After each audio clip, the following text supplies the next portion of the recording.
ಎಲ್ರಿಗೂ ನಮಸ್ಕಾರ. ನಾನು ಗೋಪಿ ಕುಮಾರ್ ಕಿಸನ್ ಚಾನಲಿಂದ ಮಾತಾಡ್ತಾ ಇದ್ದೀನಿ. ಇವತ್ತಿನ ವಿಡಿಯೋದಲ್ಲಿ ಈ ಥರ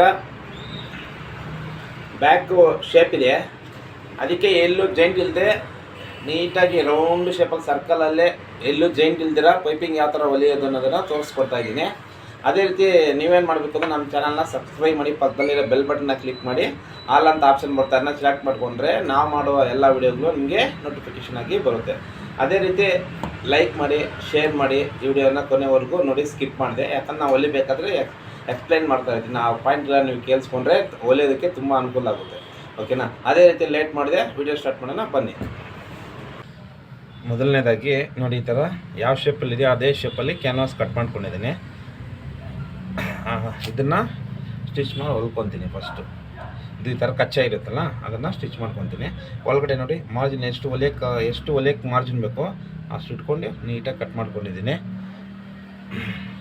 ಅದಾದಮೇಲೆ ನೋಡಿ ಪೈಪಿಂಗು ಈ ಥರ ರೆಡಿ ಮಾಡ್ಕೊಂಡಿದ್ದೀನಿ. ಇವಾಗ ಹೊಲಿಯೋದು ಸ್ಟಾರ್ಟ್ ಮಾಡೋಣ. ಇದನ್ನು ಫೋಲ್ಡ್ ಮಾಡಿ ಹೊಲ್ಕೊಳ್ಳೋಣ ಫಸ್ಟು.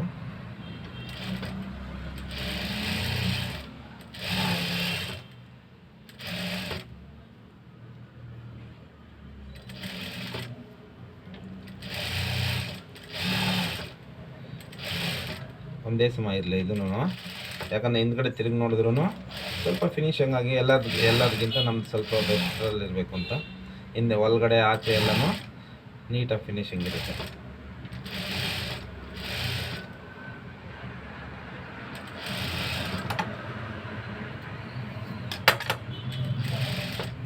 ಇದಾದಮೇಲೆ ಈ ಕ್ಯಾನ್ವಾಸ್ ಪಕ್ಕದಲ್ಲಿ ಒಂದು ಸ್ವಿಚ್ ಹಾಕೊಳ್ಳಿ. ಯಾಕಂದರೆ ಒಂದೊಂದು ಸಲ ಹಿಂಗೆ ತಿರುಗಿಸ್ಕೋಬೇಕಾದ್ರೆ ಮೇಲೆ ಬಂದುಬಿಡ್ತದೆ ಕ್ಯಾನ್ವಾಸು.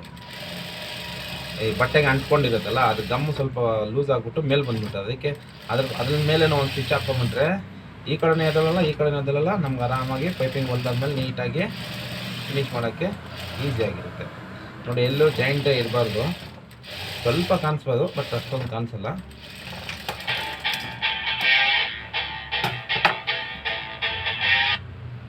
ಹಲೋ, ಹಾಂ ಉಂಡನಕ್ಕ. ಹಾಂ ಸರಿ ಓಕೆ.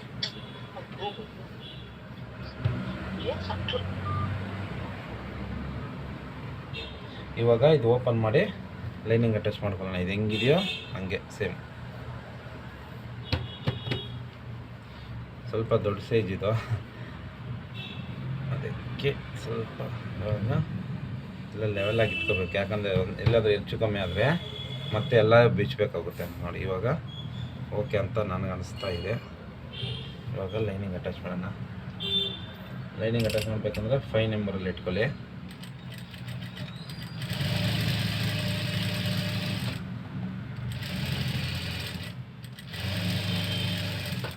ಮತ್ತು ಜರುಗ್ದಿರ ನೀಟಾಗಿ ಅದನ್ನು ನೋಡ್ಕೋಬೇಕು.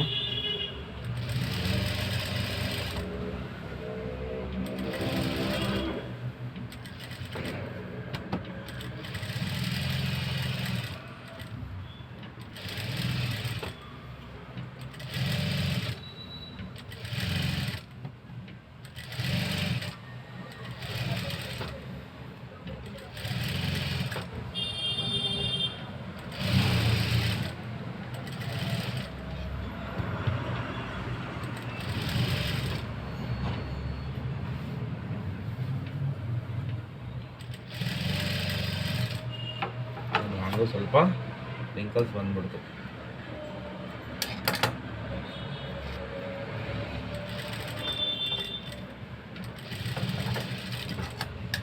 ಮತ್ತೆ ಇಲ್ಲಿ ರೌಂಡ್ ಇದೆಯಲ್ಲ, ಅದಕ್ಕೂ ಅಟ್ಯಾಚ್ ಮಾಡ್ಕೊಳ್ಳೋಣ.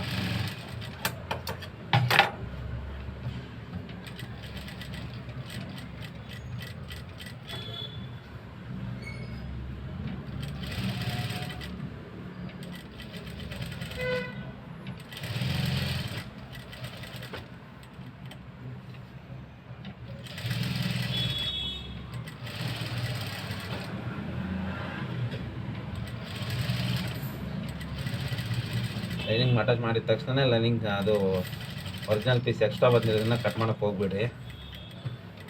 ಒಂದ್ಸರಿ ಎಲ್ಲಾದರೂ ರಿಂಕಲ್ಸ್ ಬಂದಿದೆ ಹಂಗೆ ಇಟ್ಕೊಂಡು ನೋಡಿ.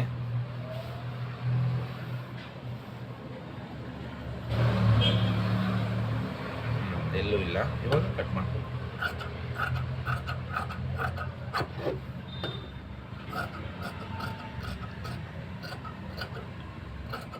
ಲೈನಿಂಗ್ ಎಷ್ಟಿರುತ್ತೋ ಅಷ್ಟೇ ನೀಟಾಗಿ ಕಟ್ ಮಾಡ್ಕೊಳ್ಳಿ.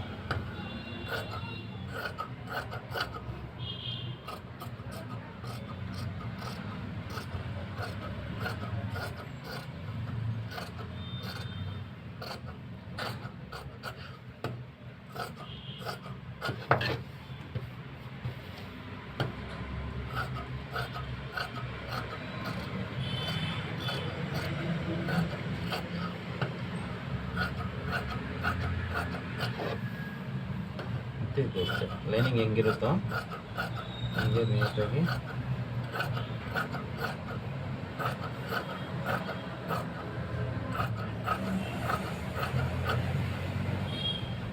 ಮತ್ತೆ ಇದು ಅಷ್ಟೇ.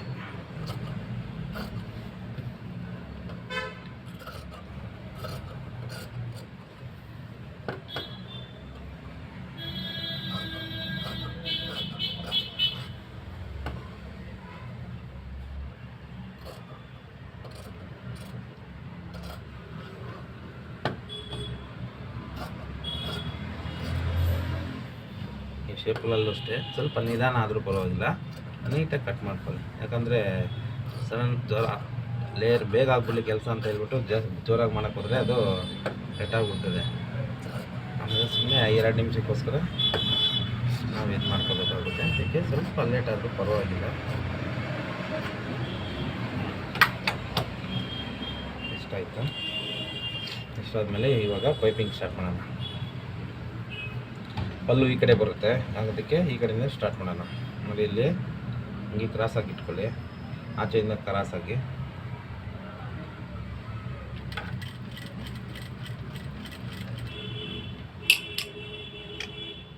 ಒಂದು ಪಾಯಿಂಟ್ ಬರೋವರೆಗೂ ಕ್ರಾಸ್ ಮಾಡಿಕೊಂಡೆ, ಆಮೇಲೆ ಸ್ಟ್ರೈಟಾಗಿ ಅದು ಹೆಂಗಿದ್ದು ಹಂಗೆ ಸೇಫಾಗಿ ಹಿಂದ್ಗಡೆ ಒಂದು ಕೈ ಹಿಡ್ಕೊಂಡು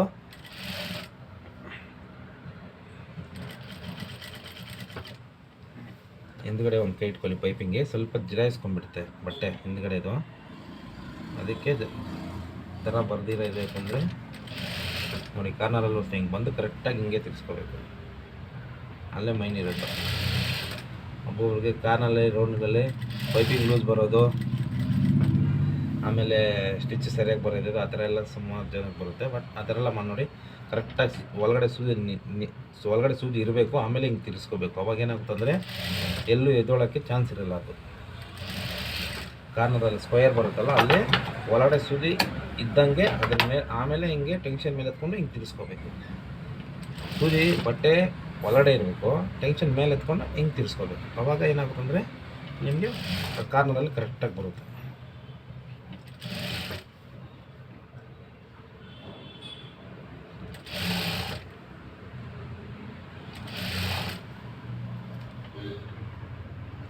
ನಾವು ಮಾರ್ಜಿನ್ ಎಷ್ಟು ಇಟ್ಟಿದ್ದೀವೋ ಈ ಪೈಪಿಂಗ್ನೂ ಅಷ್ಟೇ ಇಟ್ಕೊಬೇಕು. ನೋಡಿ ಇಲ್ಲಿ ಬಂದ್ವಿ. ಇವಾಗ ಇದೇನು ಮಾಡ್ತೀವಿ ಅಂದರೆ ಈ ಕಚ್ಚನ ಹಿಂಗೆ ತಿರ್ಸ್ಕೊಂಡು ಇದ್ರ ಮೇಲೆ ಹಿಂಗೆ ಹತ್ತಿಸ್ಬಿಡೋದು ಅಷ್ಟೇ.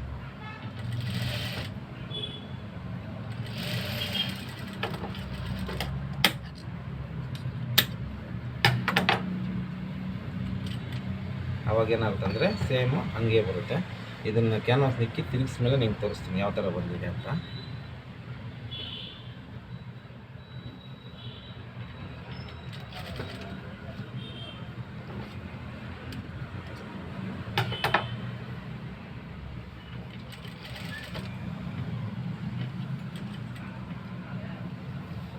ಕಾರ್ನರ್ ಬಂದೆ ನೋಡಿ, ಒಳಗಡೆ ಸೂಜಿದೆ, ಹಿಂಗೆ ತಿರ್ಸ್ಕೊಂಡು ಎಲ್ಲೂ ಜರುಗ್ದಿರ ಇರಲಿ ಅಂತ.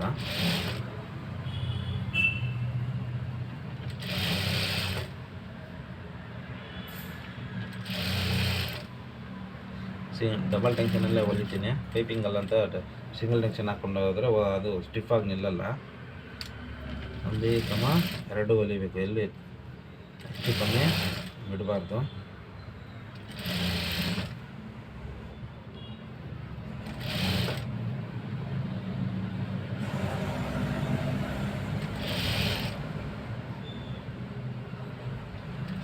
ನೋಡಿ 2 ಕೈಗಳು ಸ್ಟಿಫಾಗಿ ಇಟ್ಕೊಂಡ್ರೆ ಎಲ್ಲೂ ಲೂಸು ರಿಂಕಲ್ಸು ಏನೂ ಬರೋಲ್ಲ. ಎಲ್ಲಿ ನಾವು ಸ್ವಲ್ಪ ಲೂಸ್ ಬಿಡ್ತೇವೆ ಅಂದರೆ ಅವಾಗೇನಾಗುತ್ತೆ ಅಂದರೆ ಅದು ಸ್ಟಿಫ್ ಆಗಿಬಿಡುತ್ತೆ ಆ ಥರ.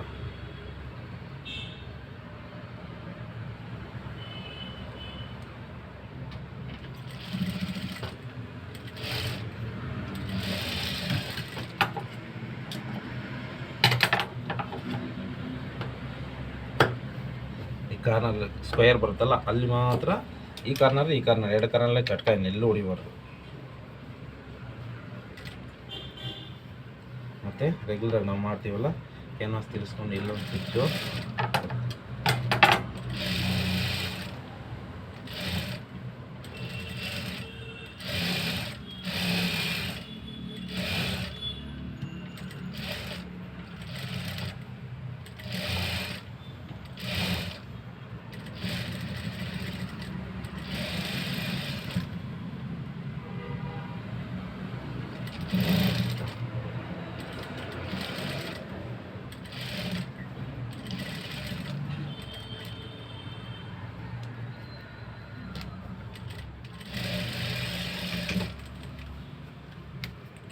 ಅದಾದಮೇಲೆ ಹಿಂಗೆ ಫೋಲ್ಡ್ ಮಾಡಿ ಕಿನಾರ್ ಸ್ವಿಚ್ಚು. ಇದನ್ನು ಸುಮಾರು ಜನ ಐರನ್ ಮಾಡಿ ಬಿಟ್ಬಿಡೋಣ ಅಂತಾರೆ. ಫಿನಿಶ್ ಐರನ್ ಮಾಡಿದ್ರೆ ಇವಾಗ ಸದ್ಯಕ್ಕೆ ಸರಿ ಇರುತ್ತೆ. 1-2 ವಾಶ್ ಆದಮೇಲೆ ಏನಾಗುತ್ತೆ ಅಂದರೆ ಈ ಬಟ್ಟೆ ಸ್ವಲ್ಪ ಇದ್ರ ಮೇಲೆ ಬಂದು ಪೈಪಿಂಗು ಮುಚ್ಚೋಗುತ್ತೆ. ಆದರೆ ನಾವು ಈ ಥರ ಸ್ಟಿಚ್ ಮಾಡೋದ್ರಿಂದ ಬಟ್ಟೆ ಇರೋವರೆಗೂ ಅದು ಪೈಪಿಂಗ್ ಹಂಗೆ ನೀಟಾಗಿ ಕಾಣಿಸುತ್ತೆ. ಆದರೆ ಮೇಲ್ಗಡೆ ಸ್ಟಿಚ್ಚು ಸ್ವಲ್ಪ ನೀಟಾಗಿ ಹಾಕ್ಬೇಕು ಅಷ್ಟೇ.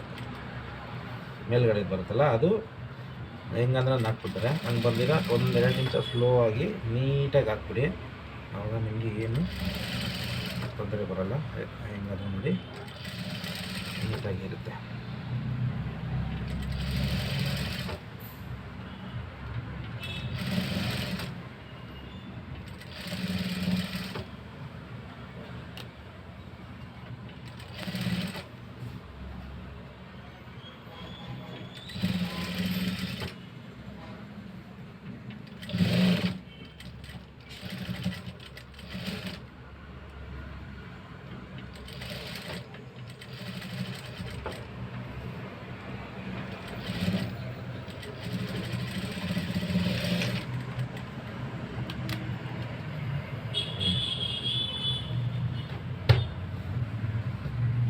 ಇಲ್ಲಿ ಡಾಟ್ ಹಿಡಿದ್ರೆ ಅದು ಸ್ವಲ್ಪ ಇಲ್ಲಿ ಡಾಟ್ ಬಂದರೆ ಸೇಮು ಬಂದ್ಬಿಡುತ್ತೆ.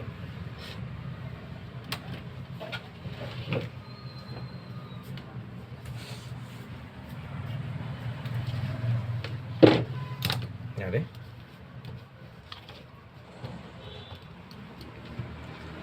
ಎಕ್ಸಾಕ್ಟ್ ಆಗಿದೆ. ಎಲ್ಲಾದರೂ ನಿಮಗೆ ಜಾಯಿಂಟ್ ಕೊಟ್ಟಿದ್ದೀನಿ ಅಂತ ಎಲ್ಲ ಥರನೇ ಇಲ್ಲ. ಈ ಕಾರ್ನರಲ್ಲೂ ಅಷ್ಟೇ ನೋಡಿ ಎಷ್ಟು ನೀಟಾಗಿ ಬಂದಿದೆ ಪೈಪಿಂಗ್.